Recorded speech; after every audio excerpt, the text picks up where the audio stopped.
When we think about Genghis Khan and his Mongol Empire, we often imagine vast armies sweeping across continents, warriors riding fearlessly through the windswept plains, and a clash of swords in battle.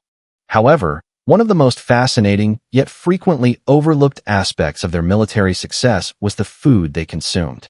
What did these legendary warriors, who conquered more land than any other empire in history, actually eat during their long campaigns across the world?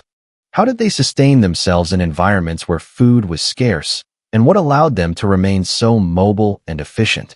In this video, we're going to take a deep dive into the food habits of Genghis Khan's army, the Mongol warriors, and explore how their diet played a crucial role in their military might. The Mongol diet was fundamentally shaped by the environment they came from. The vast Mongolian steppe, where the empire was born, was not a land of fertile fields and abundant crops. It was a harsh and unforgiving place, with long, brutal winters and short, scorching summers. Because of this, the Mongols relied on a different approach to food than most armies of the time. While other civilizations may have focused on grains, bread, and vegetables, the Mongols turned to their livestock and the land itself to provide for them. This reliance on animal products, preserved foods, and natural foraging allowed the Mongol warriors to remain self-sufficient in ways that were unmatched by other forces on the battlefield. To understand what Genghis Khan's army ate, we must first consider the environment in which they lived. The Mongolian steppe is a vast expanse of grasslands, deserts, and mountains, stretching over 1 million square miles. It's a land with extreme temperatures, ranging from freezing winters to scorching summers. Agriculture in this region was not practical due to the harsh conditions, particularly the frozen, rocky soil that made it difficult to cultivate crops. For the Mongols, survival was tied to the resources they could extract from their herds and what the land could offer. The primary source of food for the Mongols was their livestock.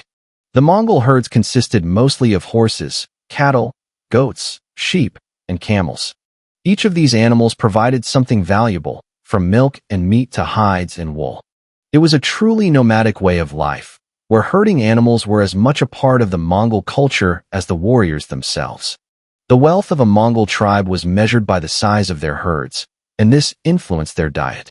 The animals weren't just a means of transportation, but their very sustenance. During the brief but intense summer months, the Mongol diet was heavily centered on dairy products.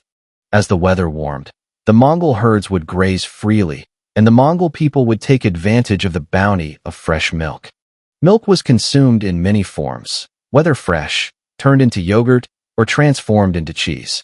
But the Mongols were not just drinking milk the way we might think of today. The most common form of milk consumed was fermented. Fermented mare's milk, known as arag, was the drink of choice for many Mongols, and it wasn't just a staple of daily life. It had an important practical purpose. Fermentation not only made the milk safer to drink, but it also produced a mild alcoholic beverage that helped preserve it over the hot summer months. Fermented dairy wasn't the only food they ate during the summer months. The Mongols would consume large quantities of cheese, often drying it for later use. This was an essential part of their food supply, as cheese could be stored for long periods of time without spoiling.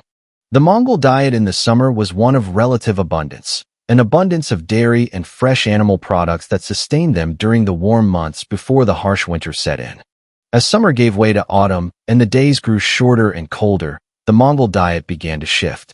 The long Mongolian winters could stretch for 9 months, and during this time, the food sources available to the Mongols would drastically change.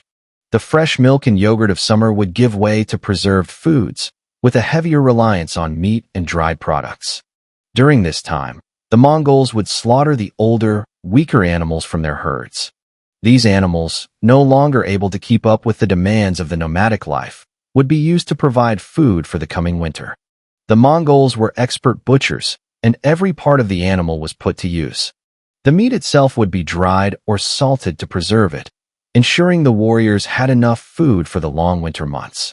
Stews and dried meats became common staples in the Mongol diet, and when on campaign, warriors often packed dried meat, cheese, and fermented milk alcohol to keep them sustained.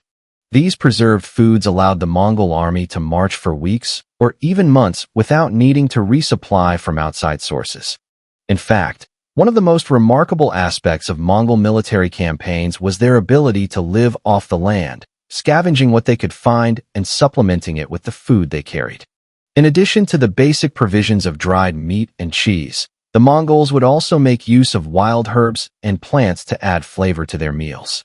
Garlic, onions, and other wild greens were highly prized and would be gathered during campaigns to enhance the taste of their often simple, utilitarian dishes.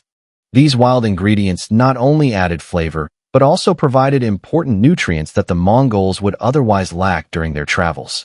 When the Mongol warriors set out on campaign, they were expected to be completely self-sufficient.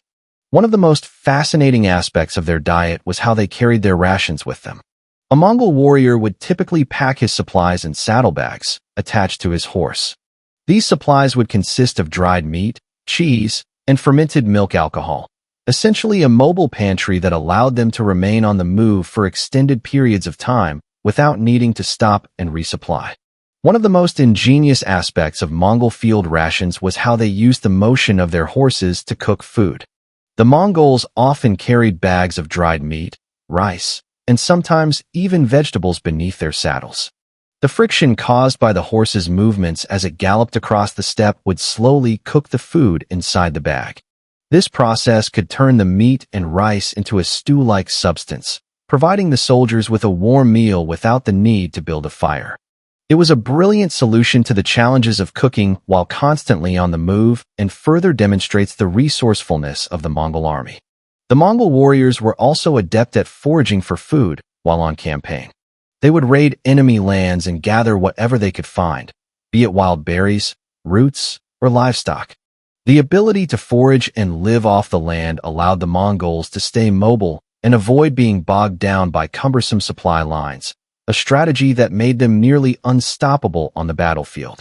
One of the most well-known and somewhat shocking aspects of the Mongol diet was their practice of drinking blood for sustenance. If the warriors found themselves without food for an extended period, they would sometimes resort to drinking blood directly from their horses. This practice, known as koj, involved cutting a vein on the horse's neck and allowing blood to drain into a container. It was a source of quick protein and energy, a last resort when food was scarce. Some accounts suggest that the Mongols could go for days without a substantial meal, surviving off of little more than horse blood and fermented milk. While this may seem brutal to us, it was an essential survival tactic for the Mongol army, which was often far from friendly territory and far from any supply lines. The harsh conditions of the steppe required the Mongols to be adaptable, and their ability to survive on what they could find, whether it be blood, dried meat, or forage, was crucial to their ability to maintain their long campaigns. The Mongol diet was very different from that of many of the other armies they faced. While the Mongols lived on a diet of meat, dairy, and preserved foods, their enemies often relied on grain-based diets. The armies of Europe and Asia were built around bread, rice, and other grains. These foods were high in carbohydrates and could sustain large populations, but they had significant drawbacks. Grain-heavy diets required vast stores of food, complex supply chains, and trained quartermasters to manage them. If the logistics failed, an army could quickly starve. The Mongols, on the other hand, had a much more efficient system. Their food sources were mobile, and they could live off the land as they traveled.